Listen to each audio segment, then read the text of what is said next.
we also lean into just really trying to hear from the students, right? Like, what do you want? Like, what would help you learn this better? This is the Literacy Mindset Podcast, where education leaders discuss identifying and removing phonological barriers with Mindplay's CEO, Jeff Pendleton. All right, everyone, welcome back to another episode of the Literacy Mindset. I am thrilled to be joined today by the Chief Academic Officer of K12, Miss Niyoka McCoy, or Dr. Niyoka McCoy, I should say. Thanks. Welcome to the show. Thank you, Jeff. Thanks for having me. Yeah, my goodness.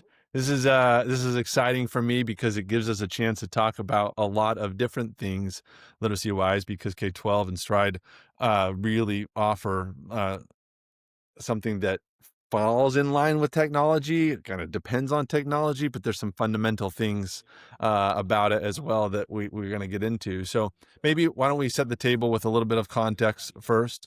Just talk to us a little bit about you and your background and how it is that you got into the role that you're in today. All right, sounds good. So I'm Niyoka McCoy. I've been here for about 17 years, maybe 18 years now. I lose count. So a bit of a K-12 dinosaur, but I started as a teacher. So I started teaching middle school in Georgia. And then from there, I kind of moved through the ranks. I became a lead teacher. I became a principal. And then I started the high school there. And so that was very fun to be able to start a high school in the state of Georgia. And then also starting a ninth grade academy where we focus on that transition year, which I think is very important. You know, you go from middle school to high school, and, you know, in brick and mortar, you find all the ninth graders out by the football field because they Right. can't find their gym class, right? So like you still have that same navigation issue when you're talking about transitioning from eighth grade to ninth grade. And so that was very fun for me. And then I moved into a regional role where I was supporting academics for about 10 states. And so then that just kept growing. It was like 10 states, and it was 20 states, and it was 50 states, and it was all states. Um, and so within that role, I became also the VP of talent development. So I was over all teacher training and professional development. So we have Okay. a little over 7,500 teachers, a little over 400 leaders. So training and developing that team, that also includes special education teachers. And we do some other training like for finance and stuff like that. But majority of my time is spent with our school staff. And then I became the chief learning officer where I took on curriculum. I still have professional development, but I also do some of the accreditation pieces and then also really identify support and partners that can help better our academics across the board. And so Right. that's where I sit today at my 18th year, but it's been a long journey from a teacher to where I am today. And so it's been pretty fun though. I feel like no 2 years or 3 years have been the same. So I Okay. don't feel like I've been in the same job for 18 years, but I have seen a great deal of transition, and just the way that we are able to support students that want a school at home has been, I think, the center of like what keeps me here, and we keep the student at the center of everything that we do, and I think that that also energizes me as I continue this work every day. Love it. Okay. And then maybe a little bit of context for those that are not familiar with the school from home Yes. concept. What is K12? How many students do you serve? Give us a Yeah. little more context on that. Yep. So we manage about 70 plus schools across 36 states plus DC. And so with those schools, they're mostly public charter schools that we manage, and we manage those schools from soup to nuts. So we actually help to open those schools. We help to hire the teachers when they need help. We help to market those schools in the states to make sure that people know and are aware that we exist. We also support all the training and professional development. We provide the curriculum as well. And so we're looking at probably a little over 200,000 students across K through 12. We do support pre-K in some states, depending on what the state allows. So we do have pre-K students as well that are participating in our curriculum, which is really fun to see on screen where the kids are dancing and moving to music and, you know, yelling out their letters or playing with their letter tiles. So we get to see those things in action. And I think one of the good things about virtual or online schooling is that our parents and learning coaches, we call our parents learning coaches, our guardians that are at home with their students can actually have a view into the classroom 24/7. So there are no closed doors here, right? Right. Ideally, I could have 24 parents sitting behind me watching the same lesson or the same podcast and hearing all the things that we're talking about. So we actually value that. We think that's important. We've heard from moms like, "Hey, I enjoyed reading like night with my son because I had skipped it in high school. I didn't want to read it, right? But it's a Right. classic, and so I learned things I didn't learn in high school because I sat through that lesson or sat through that class session with my kid, and it learns a lot. So we hear that from our learning coaches as well, that they're learning too while they're sitting there working with their students or helping their students. So it's just been fun to see how online education has become a pivotal part of the community in some Right. shapes.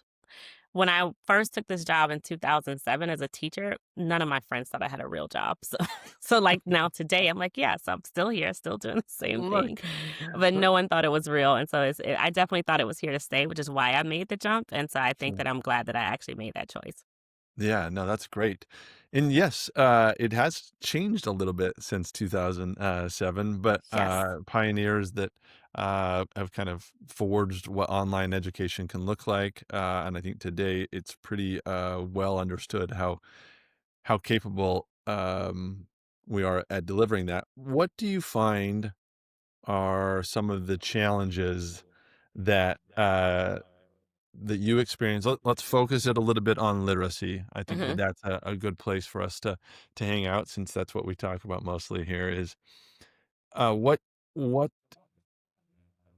challenges do you face in a mostly fully virtual Hmm. environment that you feel like are obvious and things that you have to work around because you don't have a brick and mortar place to teach literacy?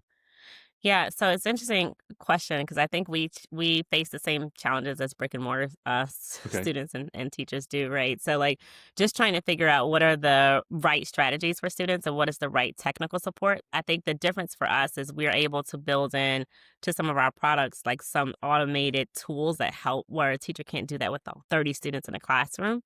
Right. For example, we have like a running record system that we built that lives in our K-12 library that allows a teacher to do all the running records at the same time. Set up your students, log them in. They can all do their running records in less than a minute. And, you know, so it really reduces the amount of time that it takes for a teacher that's trying to support students that are struggling or that need additional help. And so I think we have been able to do that in a software technology fashion that has been able to kind of really put us in a position to support that effort.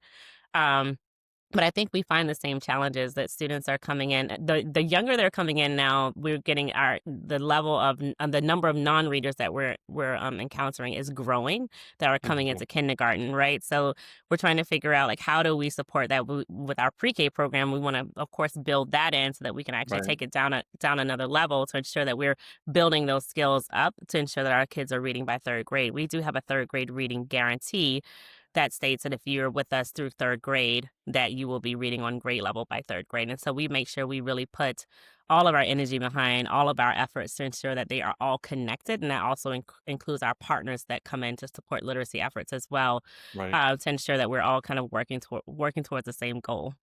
Yeah. Okay. That makes sense. So you talked a little bit about non-readers, and that's a challenge that everyone's facing, right? Hmm. That are Hmm. coming into it, and w- but as you think about maybe some of the advantages that you Hmm. experience, you talked a little bit about being able to do a running record at the press of a button versus Yeah. how do I capture oral reading fluency of 30 students Yes. as a single teacher on my Yeah. own, and I have to kind of schedule that throughout the day or 2 days. Hmm. What are some other advantages, that you guys, find? I think that some of the advantages that we have too is we've invested over the past 2 years heavily in game based learning, so connecting learning and play. So we have built games that allow students to kind of increase their vocabulary through practice, but they're like playing a game. It might be like a math bee, or think of like a Candy Crush game where they're like Right, swiping words and stuff like that. So they can do that, you know, and then really enjoy it. But the goal, of course, is for them to beat the challenge or beat the level, but they're actually learning at the same time. So we really try to build some immersive and game-based learning experience that complement what they're learning in the classroom so that when they're practicing, it all feels like a part of what they're learning and it doesn't feel separate, but they are able to kind of like really get into having fun learning. And so that's also how we introduce difficult concepts for our middle schoolers because trying to if you have middle school students that are struggling with reading, it's very different to try to teach them to read than it is that you're teaching a kindergartner, because they're like, I don't want you to tell me that I can't read, right? I don't want you to ruin my self-esteem. So how do we do this to kind of boost you up to make sure that you have that esteem, that reading esteem, that you can actually pick it up and be better in your, pick up the Lexiles and read something that you love. And so we really also focus on building games around that for our older students as well. No, that's interesting. And obviously, you described sort of content or curriculum creation. It's a unique thing that some districts choose to pick up and say, "Hey, we're Hmm. going to create our own curriculum." That's definitely something that you guys uh, are are experts in. Are there things that you find as you're building the curriculum and also instructing it, versus just kind of picking up one off of the shelf, from a core curriculum standpoint? What have you learned there? Yeah, so I think we've learned that we have to have more ways for students to engage with the content. They can't, in order for them to actually learn it, everybody has a different learning style, which we all know, right? So, but we're Sure. able to kind of really dive in and lean into that a little bit more to create immersive experiences. We can do text, reading the text and then answering questions, or we can do. Sometimes we have had some augmented reality challenges that the students have loved, but we Oh, nice. also lean into just really trying to hear from the students, right? Like, what do you want? Like, what would help you learn this better? And so they are very vocal about what they want and how they That's want to nice. learn it. And so, yeah, so we really sit down and have focus groups with our students as well to kind of talk through, like, how did you learn this? Like, and did you feel like that was the best way that you could have learned it? Like, what would be better for you in the future? And then we try to take that and build that into our roadmap to ensure that we're listening. Um, Many of our students say, we've had a few focus groups and they say, you're a billion years old and you're creating things for me. Like we have to listen to them and really try to identify, like, how do we lean in to engage them? Because each generation is different, right? Right. So I think for us to be able to swing the pendulum, not necessarily swing it too far, but we have to meet them in the middle to ensure that as the generations change, that we have enough content to be able to engage them and ensure that they're learning. And then also tapping into their real life experiences because those experiences are also different for every child. Right. Okay, let's go down a path a little bit here of your real life experience and sort of how that plays out in a classroom today. As an eighth or a ninth grade teacher, which is a lot of the experience that you had, if you're an ELA teacher today, but you have kids that are maybe struggling with phonics or multiple grade levels below as an eighth grade teacher, you didn't really have training or education on how to teach these foundational skills. And so how do you guys navigate that? Clearly, in some cases, districts choose to lean on software. That's where obviously Mhm, we come into play a lot of times. But you guys live in a software world, and mhm, so mhm. how do you think about that as it relates to science of reading and the movement of science of reading? Are you focused on all teachers K through 12 in science of reading Mhm. instruction? Sorry, a lot of questions there, but kind of walk No, us through that a little bit. definitely. So science of reading is definitely something that we spend a lot of time developing professional development around and also developing content that supports and is aligned with the framework. So in most cases, we lean into reading across the curriculum. Everybody's a reading teacher, right? So whether you don't want to be or you're not actually labeled a reading teacher, everyone is actually a reading teacher. And so within our Right. professional development, we also provide opportunities and resources for teachers to understand, like, how do you bring reading and how do you bring these skills up into your current classroom. We also build in content that they can actually pull into their courses. So we have what we call the Learning Hub. Our Learning Hub is basically a repository of content. So Okay. you can have, like, think of it, your content library. And Jeff, you want to, like, customize your course and bring in some things that, like, teach students how to read or have them do like closed reading for science or social studies. We have lessons that are generic enough that they can pull into any subject to be able to make sure they're bringing in reading across the board. And so Right. we really lean into that across all of our schools. Now, some states have different, thoughts or areas depending on what the focus is for the districts. But we do make sure that all of our teachers are trained in science of reading. We make sure they have access to the resources to be able to bring those lessons into their current courses. So they can create interdisciplinary courses too. So if you want to mix math and science and bring in reading, you can do that because you have access to all of those learning objects to be able to pull into your course. So we also spend time working with them on like what does that look like, because you also don't want Right. to have a jumbled experience. You want to make sure if it's thematic that it makes sense, right? If we're learning about cars, then you're bringing in the reading lessons that are aligned with the cars. You're bringing in the science of the cars, the math of the car, right? So like, how do we bring all these things? How to bring all these things together so that it feels fluid for students? They don't feel like you just patch something together. So we Right. really train our teachers on how to use that hub to bring in that content to have this experience that they're trying to provide. And there's no one size fits all, right? So each teacher will have a different idea, but we try to make sure they have the resources at their hands and their fingertips to be able to pull that in. So that means that we invest a lot in building learning objects around reading, vocabulary.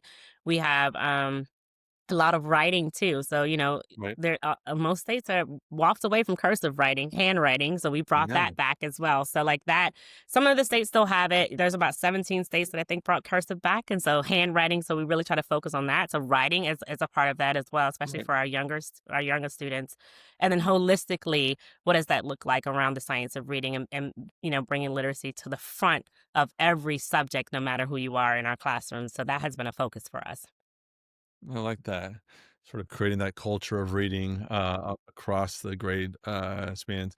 Um, well, a hallmark of reading at times is going Yeah. into the library and Yes. holding a book in hand. Mhm, And, mhm. there's so much of that experience from our generation and generations before us that's how they would describe reading.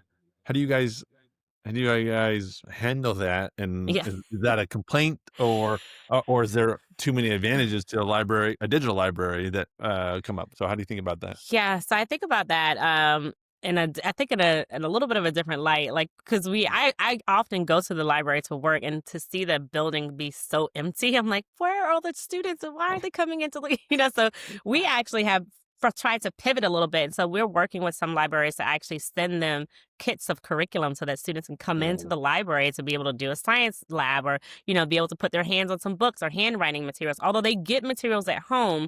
But we also wanted to open up our uh, materials to people who are non K-12 students so that they actually right. have access to that. And then we also try to build in assessments that really push them to go to the library or go and take a look at, go and actually check out a physical book to teach them to highlight and annotate and those types of things, outside of just doing it through an editable PDF, which we can also do that too, right? So, like, trying to make sure they have access and have the opportunity to do all of the things so that they're not leaving those things out. Because some students actually need a paper book in their hands. Right. I am that person. So, like, I have a Kindle, every tablet you can think of that has a reading app, I have it, but I'd rather actually have the book in hand. Yeah. And so we don't want to leave those students out, right? We want to make sure that they have that ability. So we really try to provide different options of assessments in the way that we actually give activities. So they have an option. You can go to your local library, or you can use our K-12 library, which is a fully digital library. Or you can use, like, the ones that are attached to the library to get the digital versions of the book, like Hoopla. And so we really try to give Right. them multiple options to be able to do that, because we wanna lean into as many of their learning styles as possible to ensure that everybody's gaining and actually, meeting the skills and mastering the skills that we're trying to teach them. So it becomes a little bit of a juggle, but because we create the curriculum, we can do that on the back end so the teacher doesn't have to think about that. Got it. Yeah, that makes sense. And I love the idea of partnerships with local libraries Mhm. and other spaces because I think we can all agree that as much as an advantage as it is to have a gateway to the internet on a screen that's sitting right here in front of us, our just sitting down right here and not moving from Yes. this space isn't also the most ideal setting. Like physiologically, getting Yes. up and going to different spaces can be beneficial. Is that something you talk about with your students? Do you like, hey, Yes. get up and go to a different room? Yeah. Or how do you guys think about that? Yeah, we do. So we try to do most of our curriculum is 60% online and 40% offline. So we try to Okay. push them out. Like, for our elementary students, if you're going out to take a look at different versions of leaves in your neighborhood or in your yard or in your local park and try to build, create projects around that to get Right. them out into the neighborhood and out into the community, so that they're not just sitting behind their screen and in their bedroom and just, or in their little homeschool office or whatever they built for their schooling, but to try to get them to actually step outside of that to be able to connect with their community, connect with others. Socialization is a big thing for us. So we do have a K-12 zone where they can go and meet friends. We have a library in the K-12 zone. Nice. And so in that library, they can go and actually see read alouds. There's many of us that work at K-12 have done the read alouds. We have some celebrity read alouds that are there, so they can go in and listen to somebody reading certain books, but then also interact with other students and to solve the word puzzle or the Right. crossword puzzle that goes with the books. And so we really try to make sure that they're expanding their reach outside of their home. And many of our students have, they're partners with co-ops or members of different organizations within their neighborhood and within their community that we really try to lean into as well. So we try to really open up. It's hard when you're creating content to try to have as many options, but we try to offer as many options for them to be able to kind of pick and choose like how they want to do the assignment or Yeah. how they want to be assessed, to give them some autonomy in their learning. Yeah, it's interesting. Like these car companies have to say, "Hey, it looks like you're getting sleepy." Like their technology, right? It's Yes. like, do something different. Stop for a coffee.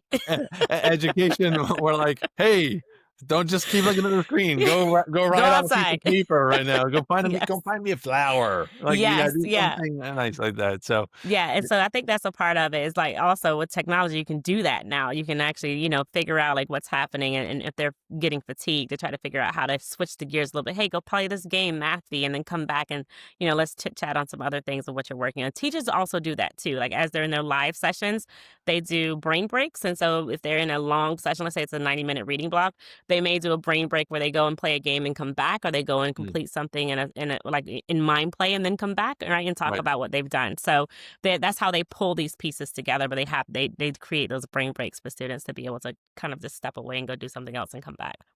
It's funny to give your brain a break. It actually Yeah. is helping it get better. Like it's like Yes. we don't know exactly what's happening with the synapses that are firing during the break, but it's like it's good, right? It's It's happening, good right? for it, It right? works. Right. We need something, some Yes, separation there. everybody. Yeah. Yeah. Well, all right. Let's talk a little bit about. So, science of reading was the heaviest topic, I think, Hmm. on planet Earth, well, at least in the United States, for a few years, and then it got replaced by a new, more favorite topic to talk about, which of course is ChatGPT or AI in Hmm. general. And every district that I talk to, as I have district administrators join the show, there's a lot of variance across the country to how they're approaching it, how they think about it, but not many of them are like you, and that are a very, very technology focused education center district. And so, any insights into how you guys are thinking about it? Yeah, so we are leaning into AI. And so we're also training our teachers about AI and how to use it. And also we have like governance and, AI security and like how to be safe using AI for our students as well. But we also are leaning into specific tools that we've approved for students to use, when it comes to whether it's playing a game or it's practice or supplemental. So internally, we've created a reading tool called Story Studio. Okay. It's completely built on AI. Students are able to tailor their stories and, like, I want my character's name to be Jeff. He's from Savannah. I'm going to choose the setting. I'm going to choose all these things. And then it generates a story on Okay. their grade level. And so then they read their story and then they basically have quiz questions that have been generated on the book that they just created. They have a full library of all of their books. They are the author.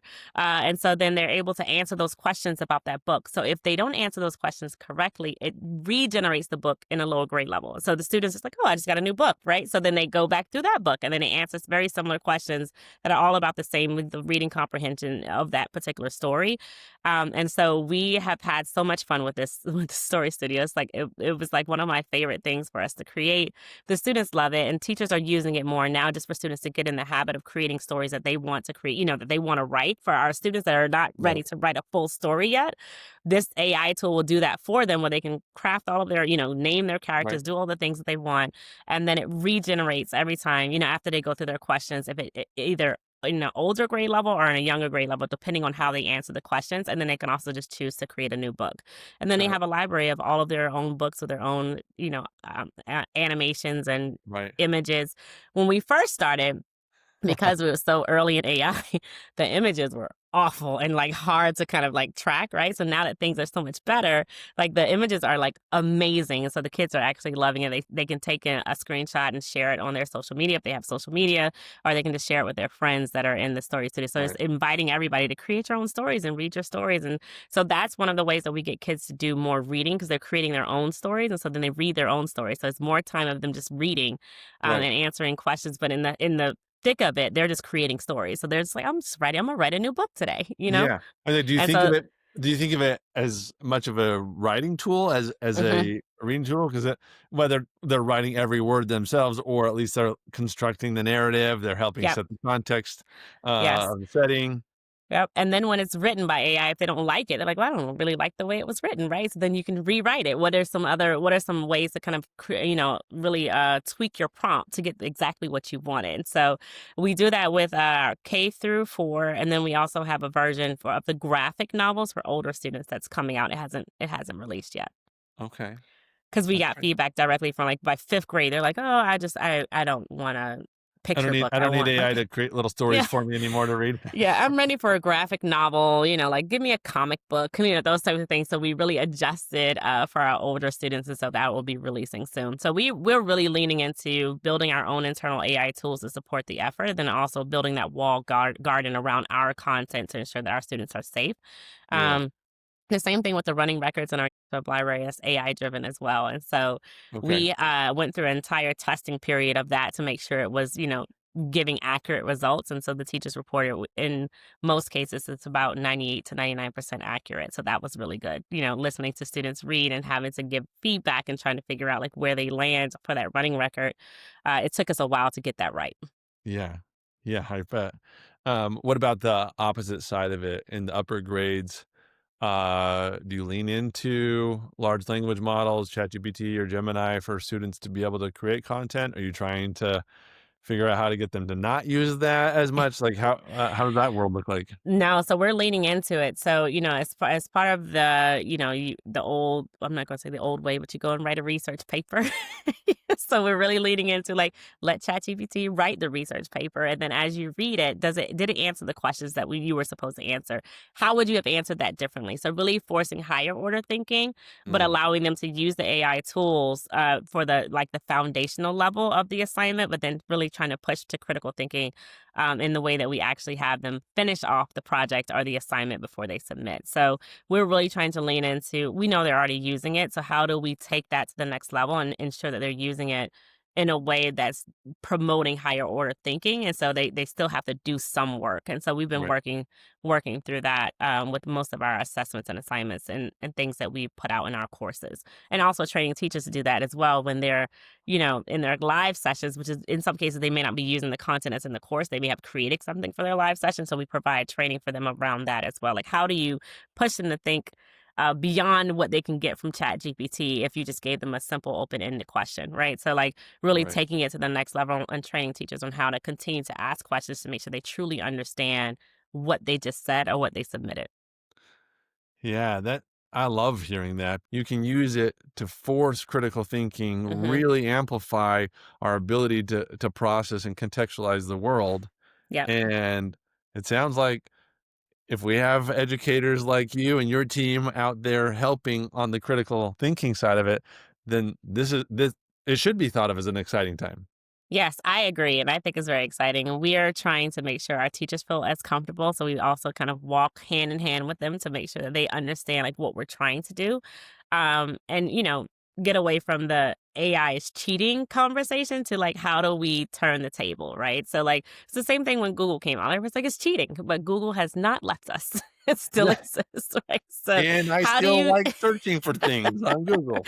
right. So how do you get comfortable with the uncomfortable in the moment of like immediate change, right? And so that's a part of the development that we also do with our staff. No, that makes a lot of sense. Okay. Well, we could talk forever about this, but I think we'll wrap up here with the final question. Um, I'm not trying to lead the witness, but we did just Mhm. talk about AI. So I'll give you space to not have to think about that. But give me Okay. something that in the next 5 years you are most excited about with the evolution of education. I think in the next 5 years, we're going to see more immersive spaces come into play where students can be who they want to be. They can have the pet that they want, whether it's a dragon mixed with a cat, right? So, like, whatever they want to create, we're going to have more creative spaces for students to be more creative. And I think that, for most of the districts, that's a little bit scary because we're giving them, this freedom and autonomy to kind of be somebody else and maybe, create their own spaces in their own worlds. But it's also connecting learn and play, which is going to be critical. If you think about the number of students that play games or the number of students that are like using technology to do all these creative things, it's a high percentage. Like the Right. youngest person that plays Minecraft is 26 years. The youngest person that's playing Minecraft is about 8. The oldest, like, that's playing for, like, 10 to 12 hours a week is, like, 26. Now that's just average, so that means the people that are over 26 are also playing Minecraft, but 26-year-old is like a common age range for s to be playing Minecraft, right? So, like, That's but you crazy. think about the as young as 7 and 8, like, how do we tap into these spaces to increase the opportunities for learning? And so that's really where I think we're gonna go. I think we're gonna really start to tap into more of augmented reality so that students can pull up things in their on their phones in their homes and spin. We have we have an activity where they can spin the planets. And so they can take a look at the planets up close, but it's on their coffee table, on their phone, right? So like those types of things I think is what we're going to really lean into. So I'm super excited to see how that takes off in the next 5 years. And to see where we are and how we're engaging students, because I think the generations are changing. But like if you think about the generation, like my daughter's 14 years old, and she still likes to use a digital camera. Like at her homecoming, everybody had a digital actual camera around their wrist. So I thought that was interesting, right? Because we're That's all just like, fun. everybody wants technology, everybody wants all this AI, but then you have generations that still appreciate that analog behavior. And so we have Yeah. to be able to have a ton of opportunities for students, no matter how you learn, to still learn so that no one feels left out. And so I think the more that we try to do that, we'll have more spaces for students to learn that are very different, but it tailors to who you are and it's more personalized to how you learn. I love that. Okay. Well, I'm in. That's a future I'm excited about. You've heard it here first. Niyoka, thank you so much for taking time and joining me today, and I hope we have the chance to do it again sometime soon. Of course. Thanks, Jeff, for having me. If you enjoyed this episode, we'd love to hear from you. Learn how we help students by identifying and removing phonological barriers at mindplay.com.